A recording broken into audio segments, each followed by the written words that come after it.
बार की बात है। एक छोटे से शहर में दामिनी नाम की एक छोटी लड़की रहती थी।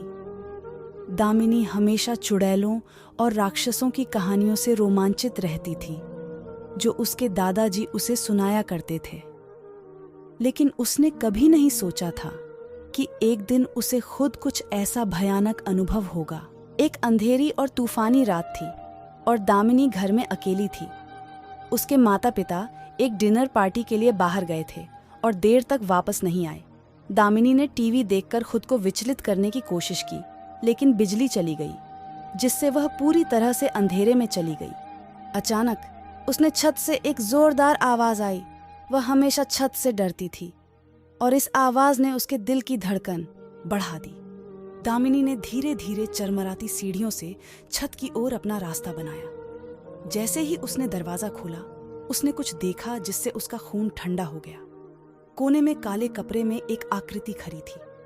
यह एक चुड़ैल थी, जिसके लंबे उलझे हुए बाल और उसके चेहरे पर एक टेढ़ी मेढ़ी दुष्ट मुस्कान थी।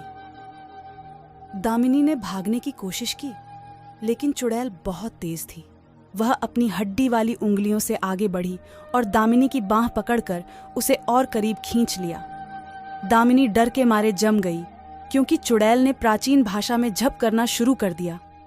अचानक छत का दरवाजा खुल गया और दामिनी के माता पिता दौड़कर अंदर आए। उन्हें लगा कि कुछ गड़बड़ है और वे जल्दी घर आ गए थे। चुड़ैल ने उनका सामना किया। उसकी आंखें गुस्से से चमक उठी। लेकिन दामिनी के माता पिता साधारण लोग नहीं थे।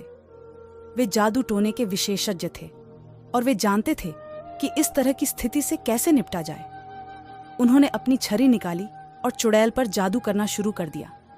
चुड़ैल उनकी आंखों के सामने सिकुड़ने और मुरझाने लगी। अंत में चुड़ैल हार गई और दामिनी के माता पिता अपनी भयभीत बेटी को आराम देने के लिए दौड़ पड़े।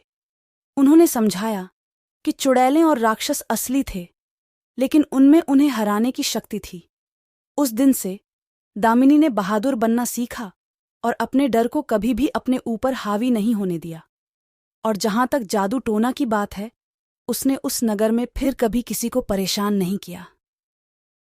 लेकिन कुछ का कहना है कि अंधेरी और तूफानी रातों में आप अभी